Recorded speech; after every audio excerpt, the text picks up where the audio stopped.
Alright. Thank you, Mr. Don Moen. At sa ating Food for the Soul and Food for the Spirit. Mga kaibigan, pag sinabi ho ng Panginoon na wag mo nang lingunin yung nakaraan. Kalimutan mo nang nakaraan, sundin mo. At baka matulad ka kay sa asawa ni Lot. Kailan mo si Lot? Yung sa Sodom and Gomorrah, partner. Sinabi rin ho ng ating Panginoong Jesus, mga kaibigan, nung siya'y nagmiministro pa, na sinabi niya sa kanyang mga apostoles, sa kanyang mga alagad, mga disipulo, ano pong sinabi niya?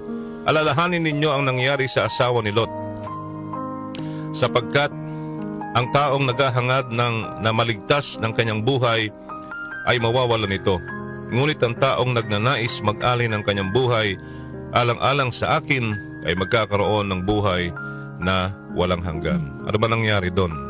Ano bang ginawa, mga kaibigan? Ano ho ba nangyari doon sa Sodom and Gomorrah na yan na nagiging basihan po, mga kaibigan? Di po ba?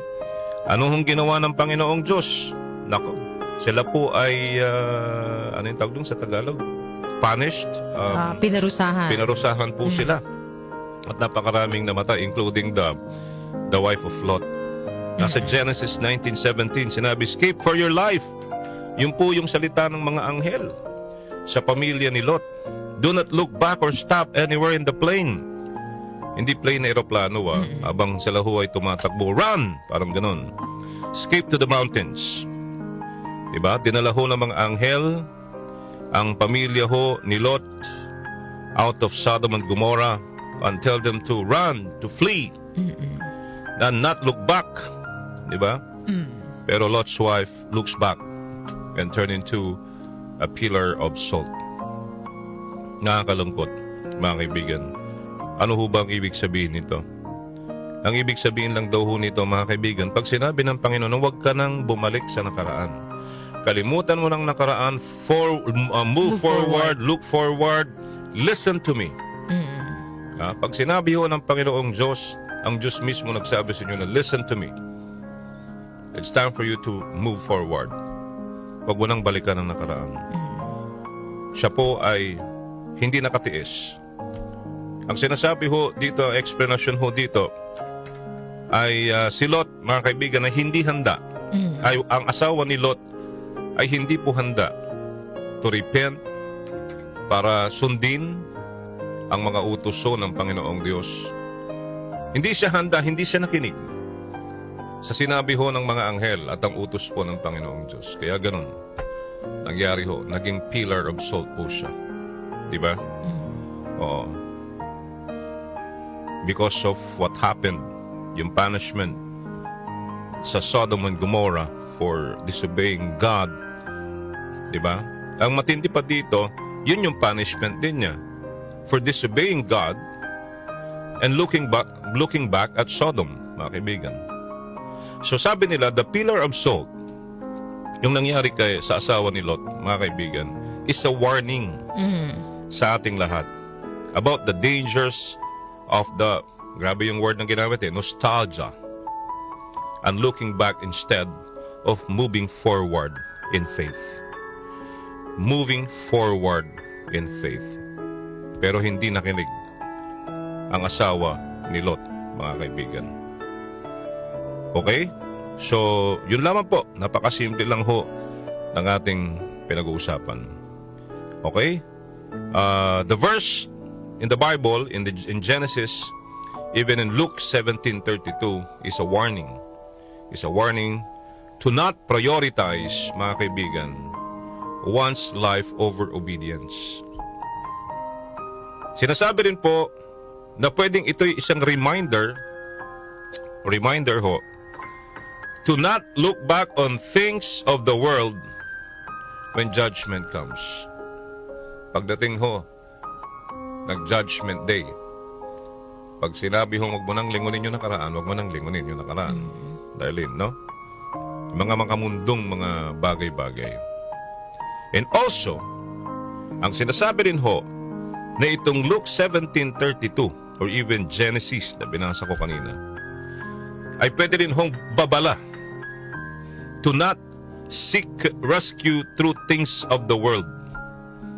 Maraming ganun, partner, because of siguro sa yaman, kung anong meron sila, mas importante sa kanila yon. Diba? Mas importante, mas inuna nila kaysa po sa turo, kaysa po sa paalala ng Panginoong Diyos. Mga kaibigan. Okay? So sana mangunguna sa ating lahat muna ang ating pong relasyon sa Panginoon bago po sa mga bagay-bagay na meron ho tayo sa mundong ito. Dahil sabi nga po nila, whether we like it or not, at the end of the day, hindi naman ho natin madadala yan. Well, may iwan nyo sa inyong mga mahal sa buhay, which is pwedeng makatulong sa kanilang future, right? Pero ikaw mismo na gumawa at kumbaga yung bang naghirap sa para maipundar mo ito, wala rin ho kayong madadala. Diba? So unahin po natin, sabi nga ho nila, partner, kapag inuna mo raw ang Diyos, partner, naging kumbaga masunurin ka sa Diyos, partner, mas marami pang blessing ang darating sa iyo, di ba? Anong pipiliin mo, partner?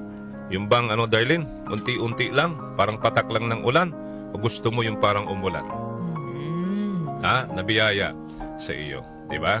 At mangyayari 'yon siyempre, sa pamamagitan ng inyong pananampalataya at pagsunod sa utos po ng Diyos.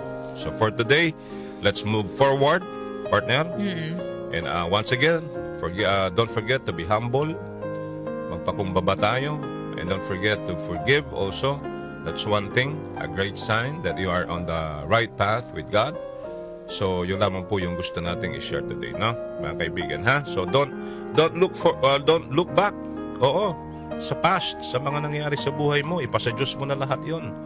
Ang gawin mo ngayon, repent.